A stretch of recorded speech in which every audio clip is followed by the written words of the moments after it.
Hey everybody, and welcome to Steelbook Obsessed. My name is Jake, and today I have kind of a different video to show off. It's showing off things in my collection, but I'm showing the exact same thing 2 different times. You might be thinking, why would you do that?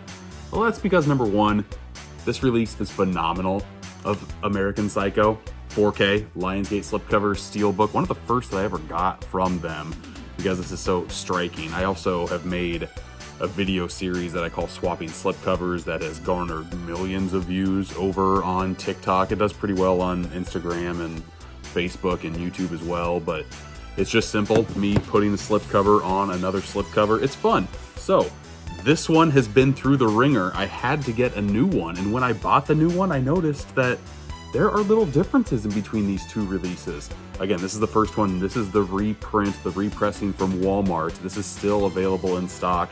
If you don't have this in your collection, I highly recommend it. But the first thing that we can notice that's different between the 2 is that the skin tone of Patrick Bateman here is just kind of off. It's different. It's not as, it doesn't match as much as what the original one does. But now I'm looking at this one a little bit more, and it looks like a little faded. I don't know. I don't know which one you like better, the old one or the new one. I'm not sure. But if we flip it around, you can see the next difference, and I'm hoping that this shows on camera. Here is just the back of the slipcover here on the original release. On the reprint, can you see it? Yeah, you can see the letters that are starting to pop out on the back here. Not quite sure why this ended up happening. I don't know if it was like a printing issue with the slipcover or whatnot, but it kind of ruins what happens when you take off the slipcover, which is another difference of these releases. Going over to the original one here, we slip it open. We got that beautiful, beautiful artwork, but you can see that there is a hidden message on here. This hidden message is, "Feed me a stray cat." And you can barely see it. You gotta like go in pretty deep just to see that. And it looks like it's like printed off of like a really old 80s printer. I like the touch on that, and you can't see it bleed through on this slipcover at all. As opposed to the new release, we slip it off and you can like immediately read what this is, which is crazy. I think my mask of, I think my mask of sanity is about to slip. I'm sorry, I could not read that in the phone. It was backwards. Thought I could, I couldn't. And it just kind of stinks that it's bleeding back here on the slipcover. Just a minor thing, but you might not even realize it when you're looking at this stuff.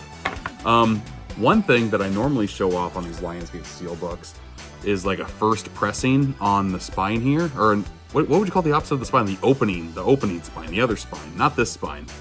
This one, where you open up the disc at. Normally it says first pressing. This was before they decided to do that, so there's no first pressing lettering on here. And on the reprint, I didn't know if they would put a second pressing or not, but there's nothing on this one either. But there's one other major change on here that I noticed, at least. On the original, you open it up, and of course, you have the classic business card aesthetic going on right here on the artwork on the inside. But the discs just look like normal Blu-ray 4K discs with, I mean, they have images and everything, but there's nothing crazy to it. You take the discs out, there's nothing crazy to that at all. It's nice, and having the business card here was always a nice touch. I was never mad at it until I got the new version, and this new version is very cool. I guess I should show off the back before I show off the inside.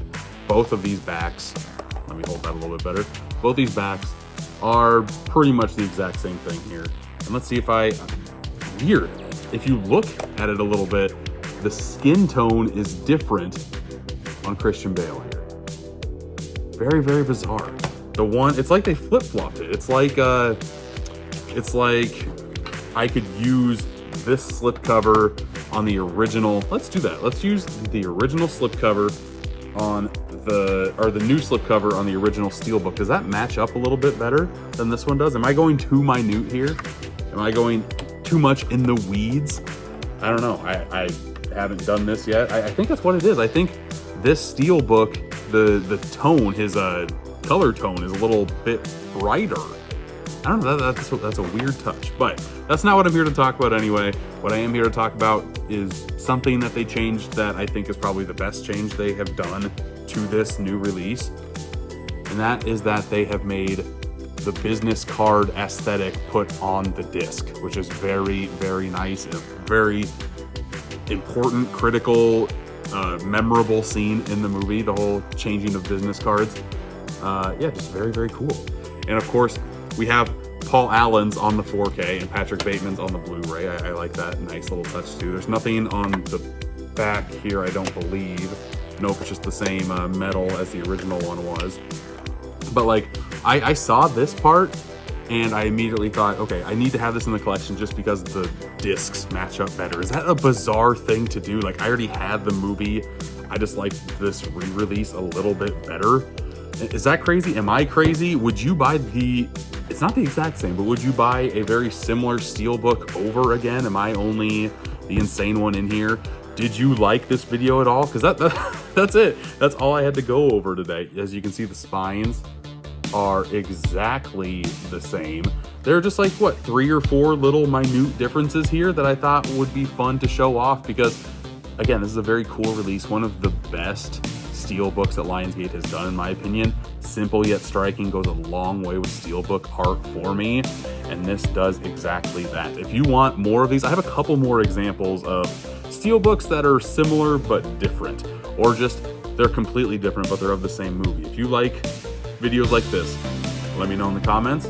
Please like, subscribe, share, all that fun stuff. This YouTube channel is growing slowly but surely, and I'm trying to dedicate more content specifically for YouTube to help it grow a little bit more. But thanks again for watching the video.